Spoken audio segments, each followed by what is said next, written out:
चलो बच्चों, तो आज हम लोग इकोनॉमिक्स में चैप्टर नंबर 5 कंटिन्यू करें, जो चैप्टर का नाम है पॉवर्टी। देखो, इस चैप्टर में कल के वीडियो में हमने पॉवर्टी का मीनिंग समझा था, गरीबी किसे कहते हैं उसका मीनिंग हमने समझा था, जिसमें हमने ट्रेडिशनल मीनिंग मतलब ओल्ड मीनिंग के अकॉर्डिंग और मॉडर्न मीनिंग के अकॉर्डिंग भी हमने समझा था ये पॉवर्टी को, ऐसे देखा था ना। और इसके अलावा पॉवर्टी के हमने टाइप्स देखे थे। पॉवर्टी के टाइप्स में relative poverty and absolute poverty, ये दोनों पॉवर्टीज के टाइप्स हमने देखे थे ना। आज हम लोग पॉवर्टी का एक नया टॉपिक शुरू करें, जो टॉपिक का नाम है इंडिकेटर्स ऑफ पॉवर्टी।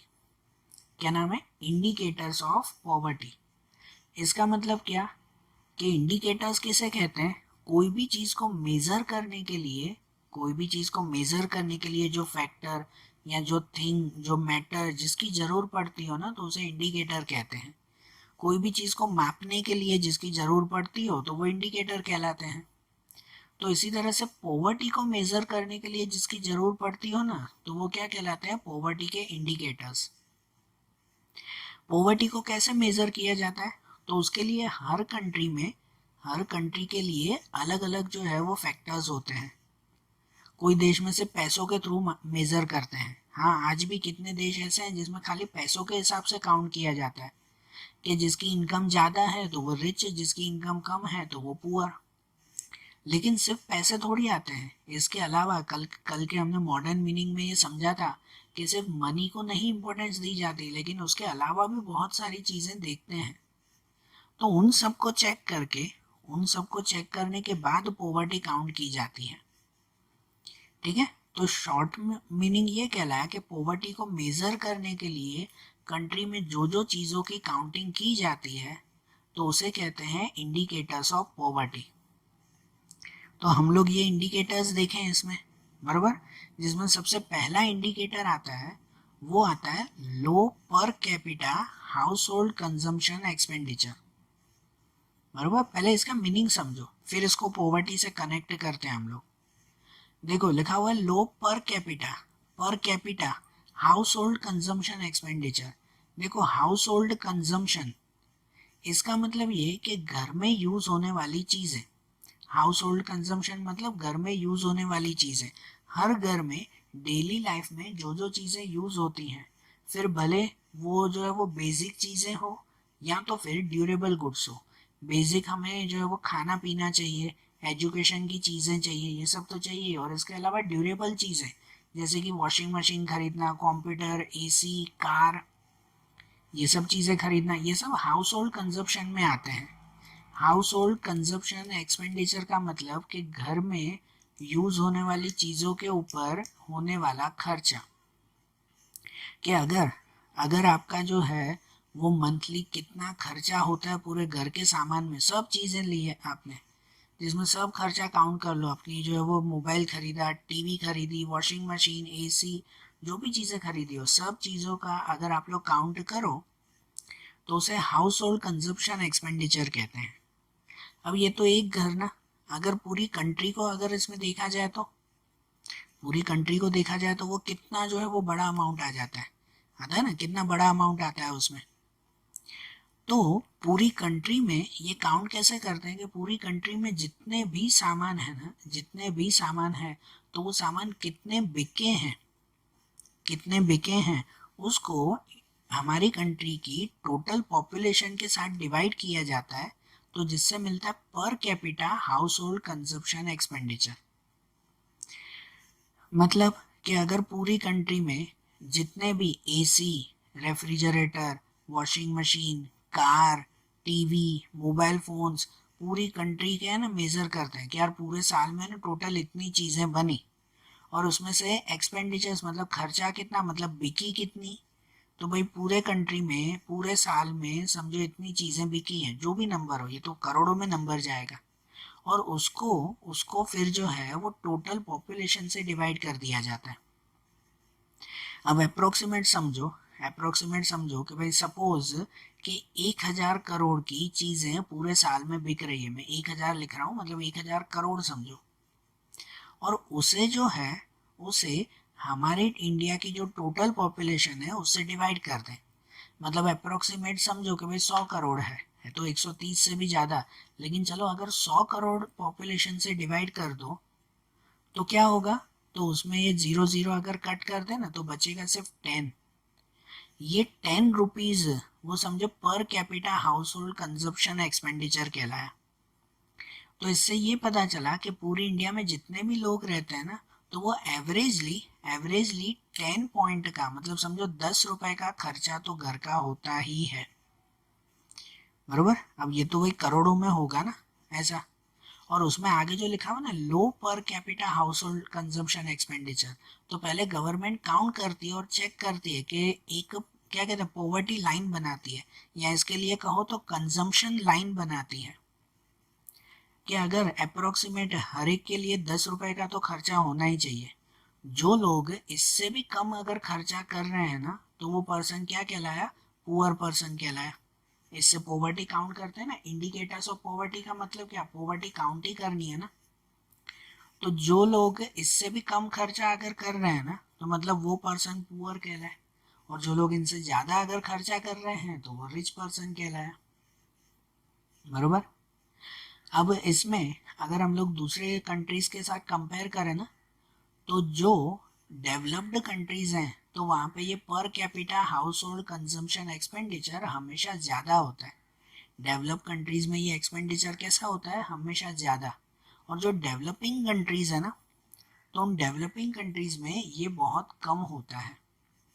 अब आपके टेक्स्ट बुक में ये एक एग्जाम्पल एक टेबल के थ्रू दिया हुआ है, सिर्फ सुनना ध्यान से कि देखो अप्रोक्सीमेट ऐसा है कि यूएस कंट्री जो है, अमेरिका जैसी कंट्रीज जो है, वहाँ पे ये पर capita household consumption expenditure वो 31,469 रुपीज़ है, डॉलर में, sorry dollar, 31,469 average.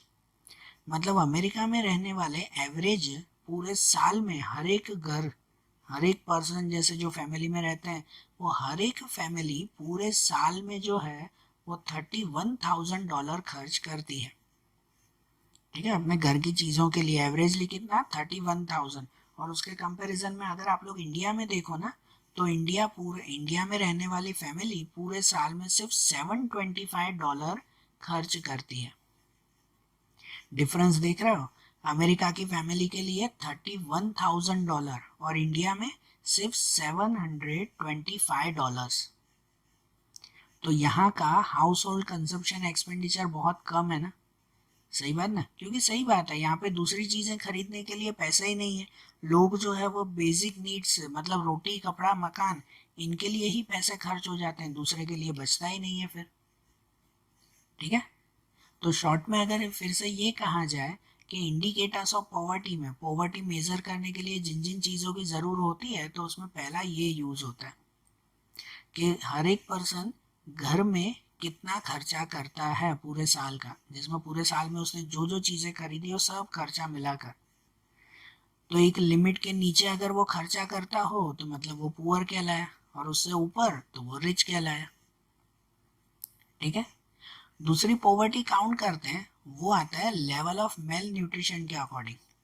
Level of male nutrition, तो मेल न्यूट्रिशन का मतलब क्या, इसका मतलब ये कि जब कोई भी पर्सन फूड इंटेक करता है ना, मतलब जो भी खाना वो खाते हैं ना, तो उसमें खाने में उसके लिए ज़रूरी सभी चीज़ें उसे मिलनी चाहिए, जिसमें प्रोटीन कार्बोहाइड्रेट विटामिन मिनरल्स ये सब चीज़ें उस खाने में उसे मिल जानी चाहिए ना इंसान को। लेकिन हमारे इंडिया में कुछ प्रॉब्लम्स की वजह से सबको ये पूरी चीज़ें नहीं मिलती, और इनकी वजह से क्या होता है पता है, कि अगर कोई इंसान को उसे खाने खाने के अंदर ये विटामिन प्रोटीन कार्बोहाइड्रेट्स अगर नहीं मिलता है, कहते हैं ना कोई कोई इंसान ऐसे होते हैं जो प्रॉपर खाना नहीं, उन्हें प्रॉपर सब्जी नहीं खा पाते, फ्रूट्स नहीं खा पाते। आप लोग लकी हो के घर में आपको सब कुछ बैठे बैठे मिल जाता है। कितने लोगों को सूखा खाना खाना पड़ता है, दिन में एक ही बार खाना मिलता है उनको। तो इनकी वजह से वो लोग जो है उनका शरीर कमजोर होता जाता है और धीरे धीरे उनकी डेथ तक हो जाती है। तो खाने की वजह से प्रॉपर न्यूट्रिशन न मिलने की वजह से जो डेथ होती है ना, उसे कहते हैं मेल न्यूट्रिशन। समझे, खाने में प्रॉपर न्यूट्रिशन न मिलने की वजह से जब इंसान की डेथ हो जाती हो ना, तो वो कंडीशन मेल न्यूट्रिशन की कंडीशन कहलाती है। अब हमारे इंडिया में मेल न्यूट्रिशन का अगर आप लोग लेवल देखो ना, तो वो लेवल पहले के कंपैरिजन में काफ़ी कम हो चुका है। कि जब ब्रिटिशर्स का टाइमिंग था ना, तब उस वक्त हमारे यहाँ पे मेल न्यूट्रिशन बहुत ज़्यादा था। लोगों को जो वो पूरा खाना मिलता ही नहीं था, तो इनकी वजह से खाने के बिना प्रॉपर न्यूट्रिशन ना मिलने की वजह से करोड़ों लोगों की जान जाती थी। लेकिन अब वो प्रपोर्शन बहुत कम हो चुका है। कि जैसे यहाँ पे आपके टेक्स्ट बुक में एक पॉइंट है उसमें कि 1990 के हिसाब से 1990 उसके हिसाब से उस वक्त मेल न्यूट्रिशन का प्रोपोर्शन 23% था। 23% मतलब इंडिया में 23% लोग जो है वो मेल न्यूट्रिशन से मरते थे। और आज 2014-16 की एक काउंटिंग है, तो 2014-16 के हिसाब से अब वो परसेंटेज से 15% रह चुके हैं, 15.2। मतलब आज 15% लोग इस मेल न्यूट्रिशन की वजह से मरते हैं। और ये 15% भी जो है वो कम नहीं कहलाई, ये भी बहुत ज़्यादा ही है। तो ये मेल न्यूट्रिशन जिस कंट्री में ज़्यादा हो ना, मतलब जिस कंट्री में लोग के इस खाने की वजह से मर रहे हैं, प्रॉपर न्यूट्रिशन न मिलने की वजह से मर रहे हैं, तो इसका मतलब वहाँ पे पॉवर्टी ज़्यादा है ऐसे माना जाएगा। ठीक है ना, वहाँ पे ये पॉवर्टी काउंट होगी ना इसके हिसाब से। फिर इनके बाद तीसरा इंडिकेटर आता है, लेवल ऑफ मेल न्यूट्रिशन के बाद तीसरा इंडिकेटर वो आता है life expectancy and infant mortality rate. ये नाम आपको पहले भी आया था ना, लाइफ एक्सपेक्टेंसी। तो लाइफ एक्सपेक्टेंसी मतलब क्या, कि कंट्री में रहने वाले कोई भी पर्सन अप्रोक्सीमेट कितने सालों तक जिंदा रहते हैं, एवरेजली कितने सालों तक जिंदा रहते हैं, तो उसे लाइफ एक्सपेक्टेंसी कहते हैं। बराबर, कि कोई भी पर्सन जब पैदा होता है तो पैदा होने से कितने साल, भाई अंदाजे से वो 60 साल 70 साल 80 साल तक जिएगा। तो हर एक पर्सन की लाइफ एक्सपेक्टेंसी वैसे तो अलग अलग होती है ना, कोई ज़्यादा भी जी जाते हैं, तो किसी की डेथ जो है वो बहुत यंग एज में भी हो जाती है, सबके लिए अलग अलग होता है। तो उन सब का अगर एवरेज निकाला जाए ना, तो उसे लाइफ एक्सपेक्टेंसी कहते हैं। एंड दूसरा आता है इन्फेंट मोर्टालिटी रेट।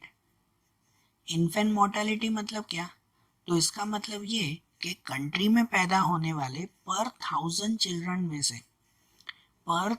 चिल्ड्रन में से कितने चाइल्ड की डेथ विद इन 1 ईयर हो जाती है, पूरा खाना न मिलने की वजह से, या वही कहो मेल न्यूट्रिशन की वजह से कितनी बार बच्चों की डेथ 1 ही साल के अंदर हो जाती है।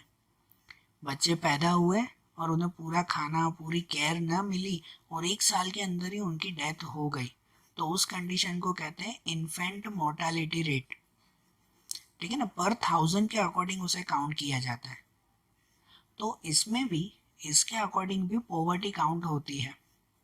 लाइफ एक्सपेक्टेंसी में ऐसा कहा जाता है कि जिस कंट्री की लाइफ एक्सपेक्टेंसी कम हो, तो मतलब वहाँ पे पॉवर्टी ज़्यादा है ऐसे माना जाएगा। ठीक है ना, अगर लाइफ एक्सपेक्टेंसी कम है, बराबर, मतलब लोग जो है वो बहुत अगर कम जी रहे हैं, एवरेज लाइफ एक्सपेक्टेंसी अगर समझो भाई 40-45 हो, 50 तक हो, तो इसका मतलब वहाँ की कंडीशन बहुत ख़राब है। वहाँ के लोग एवरेजली खाली 40-50 साल ही जीते हैं। तो इससे पता चलता है ना कि उनको पूरा खाना नहीं मिल रहा है, मेडिकल फैसिलिटी नहीं मिल रही है, इसका मतलब कि उस देश में पॉवर्टी ज़्यादा है। बरोबर के नहीं, कि इस लाइफ एक्सपेक्टेंसी के थ्रू भी पॉवर्टी काउंट करते हैं ना।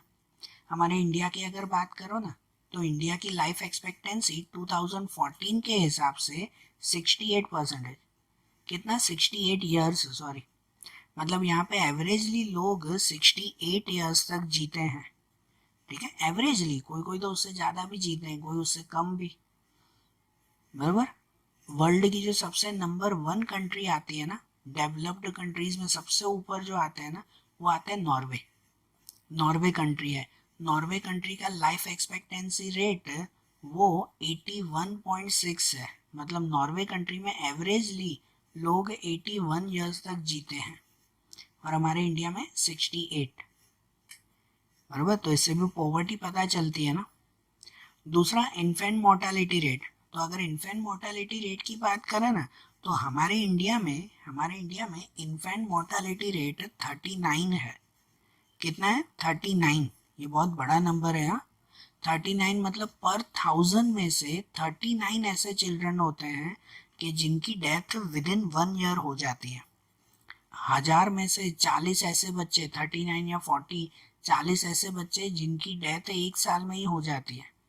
तो ये इन्फेंट मोर्टालिटी रेट भी हमारी कंट्री में ज़्यादा है। जबकि अगर आप नॉर्वे की बात करो ना, दुनिया की सबसे डेवलप्ड कंट्री नॉर्वे, तो नॉर्वे में इन्फेंट मोर्टालिटी रेट सिर्फ 2 है, सिर्फ 2। मतलब कोई 1000 में से सिर्फ 2 बच्चे ऐसे होते हैं कि जिनकी डेथ 1 साल के अंदर हो जाती है।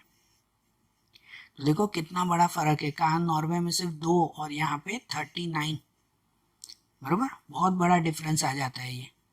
तो देखो ये लाइफ एक्सपेक्टेंसी और इन्फेंट मोर्टालिटी रेट, इनके अकॉर्डिंग भी ये पॉवर्टी की काउंटिंग होगी। उसके बाद दूसरा आता है कि पॉवर्टी किससे काउंट करेंगे, तो कंट्री की मेडिकल फैसिलिटीज़ चेक करके। कंट्री की मेडिकल फैसिलिटीज़, कि जिस कंट्री में मेडिकल फैसिलिटीज़ ज़्यादा अच्छी हैं, सही हैं, तो मतलब वो कंट्री डेवलप्ड या तो रिच कंट्रीज़ हैं। और जहाँ पे मेडिकल फैसिलिटीज़ अच्छी ना हो तो इसका मतलब वहाँ पे वो डेवलपिंग कंट्री कहलाई, और दूसरा कि वहाँ पे पॉवर्टी भी ज़्यादा होगी। ये मेडिकल फैसिलिटी से काउंट करते हैं ना, कि जहाँ पर अगर मेडिकल फैसिलिटीज़ कम है तो इसका मतलब कि यहाँ पर पॉवर्टी ज़्यादा है। मेडिकल फैसिलिटीज़ में सब लोग इंक्लूड हो जाते हैं, सब लोग इंक्लूड हो जाते हैं, मतलब जिसमें डॉक्टर्स के वर्क, इसके अलावा जो है वो नर्स, कंपाउंडर्स, जितने भी लोग काम करते हैं ना, वो सभी इसमें इंक्लूड होते हैं। हमारी इंडिया जैसी डेवलपिंग कंट्री में मेडिकल फैसिलिटीज़ इतनी अच्छी नहीं है। यहाँ पर आज भी लोगों का पूरा इलाज पूरे टाइम पर नहीं किया जाता है, ठीक है ना, इलाज में आज भी गड़बड़ बहुत होती है, बराबर। और इसकी वजह से कितने सारे लोगों की डेथ हो जाती है, उन्हें पूरी मेडिकल फैसिलिटी ना मिलने की वजह से। और यहाँ की दूसरी बात करो तो इंडिया में जो है वो लोगों का इम्यूनिटी सिस्टम भी बहुत कम है। जो आगे हमने देखा ना, पूरा खाना नहीं मिलता, मेल न्यूट्रिशन की प्रॉब्लम है, तो उसकी वजह से उनका इम्यूनिटी सिस्टम भी कम रहता है। और इम्यूनिटी सिस्टम कम होने की वजह से भी यहाँ पर डेथ ज़्यादा होती है। और अगर डॉक्टर्स की अगर आप लोग बात करो, डॉक्टर्स की बात करो तो यहाँ पर जो है डॉक्टर्स का नंबर्स भी बाकी के कंट्रीज़ के कंपैरिजन में बहुत कम है। जो डेवलप्ड कंट्रीज होते हैं ना, डेवलप्ड अमेरिका, नॉर्वे जैसी कंट्रीज, वहाँ पे पर 350 पीपल के अकॉर्डिंग 1 डॉक्टर सर्विस देता है। मतलब हर 300 साढ़े 300 लोगों के बीच में एक डॉक्टर होता है, ठीक है, ये एवरेज नंबर है कि हर 300 साढ़े 300 लोगों के बीच में एक डॉक्टर डेवलप्ड कंट्रीज में। जबकि डेवलपिंग कंट्री हमारे इंडिया जैसी कंट्री, तो यहाँ पे 6000 लोगों के बीच में एक डॉक्टर काम करता है, बराबर। तो यहाँ पे डॉक्टर्स और हॉस्पिटल्स के नंबर्स भी तो बहुत ज़्यादा है ना। यहाँ पे मेडिकल फैसिलिटी न मिलने की वजह से बीमारियों से हर साल कितने लोगों की डेथ होती है, कि आज भी हर साल 1.7 करोड़ पीपल वो डायरिया से मरते हैं। डायरिया की बीमारी है, उससे 1.7 करोड़ पीपल हर साल मरते हैं।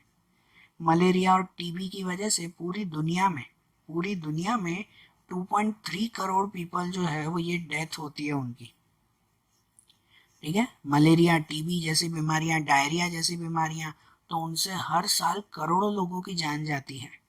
एड्स की बीमारी की वजह से भी हर साल करोड़ों लोग डेथ होते हैं, उनकी भी डेथ होती है, बरोबर के नहीं। और ये सब डेवलपिंग कंट्रीज में ज़्यादा। देखा तो मेडिकल फैसिलिटी से भी पता चलता है कि जहाँ पे ऐसी डेथ ज़्यादा है, बीमारियाँ ज़्यादा हैं, मेडिकल फैसिलिटीज़ कम है, तो इसका मतलब वहाँ पे पॉवर्टी ज़्यादा होगी, ये भी इंडिकेटर है, बरोबर। उसके बाद दूसरा है तो वो आता है ड्रिंकिंग वाटर। ड्रिंकिंग वाटर, अब देखो है तो ये सिंपल सा पॉइंट ड्रिंकिंग वाटर, लेकिन क्या ये पॉइंट वो पॉवर्टी काउंट करता है? तो हाँ, बिल्कुल काउंट करता है ये ड्रिंकिंग वाटर। हर एक पर्सन के लिए उसकी लाइफ को चलाने के लिए पीने का पानी तो चाहिए ही चाहिए। और जितना पीने का पानी हर इंसान को साफ मिलेगा ना, अच्छी तरह से मिलेगा, तो इसका मतलब उसकी हेल्थ भी अच्छी तरह से होगी। 2011 की रिपोर्ट के हिसाब से पता है हर 10-10 साल में सेंसस होता है ना, होता है कि नहीं। तो 2011 में जब सेंसस हुआ था तब पता चला था उसमें कि इंडिया में सिर्फ 63% ऐसी फैमिलीज हैं कि जिन्हें प्योर ड्रिंकिंग वाटर मिलता है। कितनी फैमिलीज? 63% फैमिलीज को ही प्योर ड्रिंकिंग वाटर मिलता है, बाकी की 37% फैमिलीज को साफ पानी नहीं मिलता। उन बाकी में से भी समझो कि जो 8% ऐसी फैमिली है, समझना 63% ऐसी फैमिलीज हैं, 63% ऐसी फैमिलीज हैं जिन्हें पूरा साफ पानी मिलता है। बाकी बचे हुए में से 8% ऐसी फैमिली हैं कि जिनको नल में से पानी मिलता है, और वो भी अनट्रीटेड टैप वाटर, मतलब साफ पानी नहीं, वो नहीं म्यूनसिपालिटी का पानी आता है जैसे, ठीक है, एकदम साफ पानी नहीं, 8% ऐसे। और बाकी के 26% आज भी हमारे इंडिया में ऐसे हैं कि जिन्हें पूरा पानी नहीं मिलता, प्योर वाटर नहीं मिलता, और उन्हें दूर दूर तक भटकना पड़ता है। या तो उन्हें अपने आसपास आज भी वेल और ट्यूबवेल बनाने पड़ते हैं, नहीं कुएं बनाने पड़ते हैं, या तो दूर चल चल कर जो है वो कोई नदी नाले तालाब में से पानी लाना पड़ता है। आज भी ऐसे लोग हैं। आप लोगों ने देखा ही होगा कि आज भी हमारे महाराष्ट्र, राजस्थान, गुजरात में कच्छ की तरफ ऐसे कितने सारे गांव हैं जहां पीने का पानी नहीं मिलता। उन्हें रोज न जाने कितने किलोमीटर चल कर जाना पड़ता है और वहां से पीने का साफ पानी लाना पड़ता है उन्हें। समझ रहे हो? तो ये भी जो है वो पॉवर्टी का एक बहुत बड़ा इंडिकेटर है। इससे भी पता चलता है कि जिस जगह पर प्योर वाटर पूरा नहीं मिलता ना, तो मतलब समझो कि वहाँ पर जो है वो पॉवर्टी ज़्यादा है। और अगर जिस जिस प्लेसेस पर प्योर वाटर अच्छी तरह से मिल रहा है, मतलब वहाँ पे पॉवर्टी बहुत कम है, ऐसे माना जाएगा ना, बरोबर। इसके बाद इनके बाद दूसरा आता है पॉइंट, जो पॉइंट है provision for toilets. Provision of toilets ये भी इंडिकेटर्स में ही है। प्रोविजन ऑफ टॉयलेट्स, तो इसका मतलब ये टॉयलेट्स जो है वो हमारी कंट्री के क्लीननेस के साथ जुड़े हुए हैं, साफ सफाई के साथ जुड़े हुए हैं। आपको पता है ना, अगर इसकी साफ सफाई ना हो तो कितनी सारी बीमारियां एक से दूसरे में फैलती है। और अगर अगर जो है वो इनकी प्रॉपर अरेंजमेंट हो, टॉयलेट्स की प्रॉपर अरेंजमेंट हो, तो कितनी सारी बीमारियां रुक भी सकती है। ठीक है, आज हमारे इंडिया में आज भी कितने ऐसे प्लेसेस हैं कि जहाँ पर टॉयलेट्स की फैसिलिटीज़ नहीं है। लोग जो है वो ये क्या कह सकते हैं कि अपनी ये प्रोसेस जैसे खुले में करते हैं, और कितनी सारी बीमारियां फैलाते हैं वो लोग। एक रिपोर्ट के हिसाब से आज भी इंडिया में 66% सिर्फ ऐसे लोग हैं, 66% के जिनको घर में टॉयलेट है, घर में टॉयलेट का यूज़ करते हैं। और आज भी 34% फैमिलीज ऐसी हैं इंडिया में कि जिनको घर में टॉयलेट्स नहीं है। उन्हें रेगुलरली बाहर जाना पड़ता है या तो पब्लिक टॉयलेट का यूज़ करना पड़ता है। घर में टॉयलेट्स नहीं है, ऐसी भी आज 34% फैमिलीज हैं। तो देखो, इनसे भी तो वो पता चलता है ना, कि ये पॉवर्टी किस हद तक है। कि जहाँ पर ऐसी क्लीनिनेस अगर ना हुई तो उनमें बीमारियां फैलती है, बीमारियां फैलने की वजह से कि उनकी डेथ जल्दी होती है, पॉवर्टी सामने आती है उससे। सही बात क्या नहीं? प्रोविजन ऑफ टॉयलेट के बाद दूसरा आता है, वो आता है हाउसिंग। हाउसिंग एक इम्पोर्टेंट पॉइंट है। हमने पॉवर्टी काउंट करने के लिए मेन 3 चीज़ें देखी ही थी, रोटी, कपड़ा और मकान। तो उसमें ये मकान मतलब हाउसिंग, इससे भी तो पॉवर्टी इजीली काउंट होती है ना, है कि नहीं? हमारे इंडिया जैसी जो डेवलपिंग कंट्रीज है ना, यहाँ पे हाउसिंग की प्रॉब्लम्स है आज भी प्रॉब्लम है। आज भी कितने सारे ऐसे लोग हैं कि जिनका खुद का घर नहीं है, या तो फिर जो है वो उन्हें घर की पूरी फैसिलिटीज़ नहीं मिलती। उन्हें कहीं ना कहीं झुपड़पट्टियों में, स्लम जैसे एरियाओं में रहना पड़ता है। और फिर वहाँ पे क्या होता है, तो वहाँ पर जो है वो प्रॉपर क्लीनिनेस ना होने की वजह से बीमारियां फैलती हैं। ठीक है, उनकी डेथ जल्दी हो जाती है, लाइफ एक्सपेक्टेंसी रेट कम हो जाता है उनसे, ये सब प्रॉब्लम आती है ना। तो एक हाउसिंग फैसिलिटी होना ज़रूरी है। और एक हाउस होना मतलब क्या, घर होना मतलब क्या, खाली 4 दीवार खड़ी कर देना उसे घर कहते हैं? नहीं, घर जो है वो ये उसे नहीं कहते। एक घर में जो भी ज़रूरी फैसिलिटीज़ हो, तो वो सब फैसिलिटीज़ जो है उस घर में होनी चाहिए, क्योंकि उन फैसिलिटी से भी फिर पॉवर्टी डिसाइड होता है कि जैसे अगर एक प्रॉपर घर हो जो अच्छी तरह से बना हुआ, अच्छी तरह से कंस्ट्रक्टेड हो, उस घर में जो है वो पीने का पानी अच्छी तरह से आ रहा है, साफ़ सफाई अच्छी तरह से है, जो क्या कहते हैं कि भाई सैनिटेशन का जो ड्रेनेज सिस्टम होता है, वो गटर सिस्टम वहाँ पे अच्छी तरह से बना हुआ है। फिर वहाँ पर इलेक्ट्रिसिटी की फैसिलिटीज़ है नहीं है, घर में कितने लोग रहते हैं, ये सब चीज़ें भी हाउसिंग में गिनी जाती है। इन सब से भी पॉवर्टी के ऊपर असर पड़ता है कि अगर आपने चार दीवार तो बना ली, घर तो बना लिया, लेकिन अंदर टॉयलेट की फैसिलिटी ना हो या पानी ना आता हो प्रॉपरली, अगर इलेक्ट्रिसिटी की फैसिलिटी नहीं है, तो इसका मतलब ये भी तो पॉवर्टी बताती है ना कि हाँ भाई यहाँ पे तो खाली नाम के घर हैं, बाकी तो हर जगह गरीबी गरीबी ज़्यादा है। तो ये चीज़ें भी तो पॉवर्टी काउंट करती है ना, बरोबर। इंडिया में आज भी जो है वो ऐसे करोड़ों लोग हैं कि जिनको ये हाउसिंग फैसिलिटीज़ नहीं है। गवर्नमेंट करती है, गवर्नमेंट ऐसी हाउसिंग फैसिलिटीज़ देती है, काफ़ी देती है, लेकिन उनका फ़ायदा कितने लोग आज भी उठा नहीं पाते।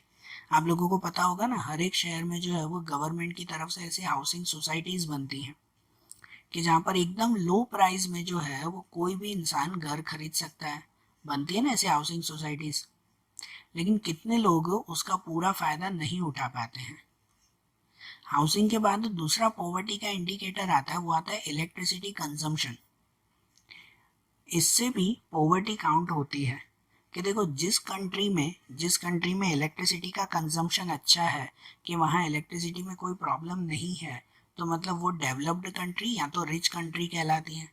और जहाँ पे इलेक्ट्रिसिटी की प्रॉब्लम हो, इलेक्ट्रिसिटी का कंजम्पशन कम हो, तो वो पुअर कंट्री या तो डेवलपिंग कंट्री कहलाती है। हमारे इंडिया में हमारे इंडिया में पॉपुलेशन के हिसाब से इलेक्ट्रिसिटी पूरी हर किसी को नहीं मिल पाती। इलेक्ट्रिसिटी की प्रॉब्लम बहुत है। आप लकी हो कि समझो पूरे इंडिया में जो है वो आप लोग गुजरात में रहते हो, तो गुजरात में इलेक्ट्रिसिटी की इतनी प्रॉब्लम नहीं है।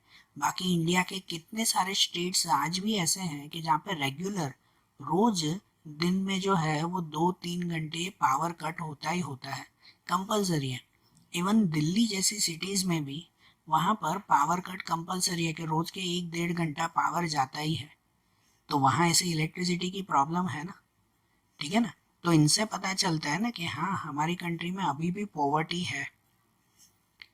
फिर इलेक्ट्रिसिटी कंजम्पशन के बाद दूसरा पॉवर्टी काउंट होता है, वो आता है एजुकेशन से। ये तो हमें पता ही है, एजुकेशन कि एजुकेशन के अकॉर्डिंग कि जिस कंट्री में एजुकेशन अगर कम हो, तो मतलब वहाँ पे पॉवर्टी ज़्यादा है। पॉवर्टी को दूर करना हो ना, तो उसमें सबसे बड़ा रास्ता एजुकेशन ही आता है, ठीक है ना। एजुकेशन ही आता है उसमें सबसे बड़ा रास्ता। और अगर जिसमें एजुकेशन ज़्यादा है ना, जिस कंट्री में, तो वहाँ पे पॉवर्टी कम है। और प्रॉपर एजुकेशन मानते किसे हैं, तो वर्ल्ड बैंक के हिसाब से ऐसे कहते हैं कि 15 ईयर्स से अबव कोई भी पर्सन हो, 15 साल से बड़ा कोई भी इंसान हो, उसे कोई एक लैंग्वेज, कोई भी एक भाषा जो है वो अगर लिखना पढ़ना बोलना आती हो ना, तो मतलब वो एजुकेटेड कहलाता है, वो लिटरेट कहलाता है। सब भाषाएं नहीं, कोई भी एक भाषा भी अगर उसे पढ़ना लिखना और बोलना आती है, तो इसका मतलब वो एजुकेटेड है, ऐसा माना जाता है। और हमारे इंडिया में फिर भी एजुकेशन की बहुत कमी है। फिर एजुकेशन न मिलने की वजह से क्या होता है पता है, कि वो लोग अपनी टैलेंट का पूरा यूज़ नहीं कर पाते, ठीक है। जो क्या कहते हैं कि भाई जितने फिर लेबर वर्क चाहिए ना, मतलब जितनी अच्छी तरह से उनको काम करना होता है, वो फिर नहीं कर पाते हैं। तो ये भी पॉवर्टी की एक निशानी कहते हैं। यहाँ पे आपके टेक्स्ट बुक में एक एग्जांपल दिया हुआ है कि इन 2011 के अकॉर्डिंग ब्राज़ील में जो है वो लिटरेसी रेट 91% था। ब्राज़ील में कितना लिटरेसी रेट 91%, जबकि इंडिया में वो लिटरेसी रेट 74.4% है, ठीक है ना। तो अभी भी यहाँ पे 2011 के हिसाब से सिर्फ 74% लोग लिटरेट हैं। नेपाल में ये 60% पे आता है, नेपाल में सिर्फ 60% लोग लिटरेट हैं। और पाकिस्तान में सिर्फ 55% लोग। तो ये भी जो है वो पॉवर्टी डिस्क्राइब करता है ना कि हाँ यहाँ पे कितनी प्रॉब्लम्स है इस पॉवर्टी की वजह से, ठीक है, एजुकेशन की वजह से। दूसरा एक इंडिकेटर आता है जिसे कहते हैं unequal distribution of income and property. ये भी पॉवर्टी का एक इंडिकेटर आता है कि यहाँ पर जो है वो डिस्ट्रीब्यूशन ऑफ इनकम, जो भी कंट्री की नेशनल इनकम बनती है ना, पूरे देश की जो इनकम बनती है ना, तो उसका फायदा हर किसी इंसान को इक्वली मिलना चाहिए। हर किसी को कैसे मिलना चाहिए? इक्वली मिलना चाहिए। लेकिन यहाँ पर वैसा नहीं है। यहाँ पर प्रॉब्लम क्या आती है? तो यहाँ पर जो भी कंट्री की नेशनल इनकम है ना, उसका ज़्यादा से ज़्यादा हिस्सा रिच पर्सन को मिल जाता है।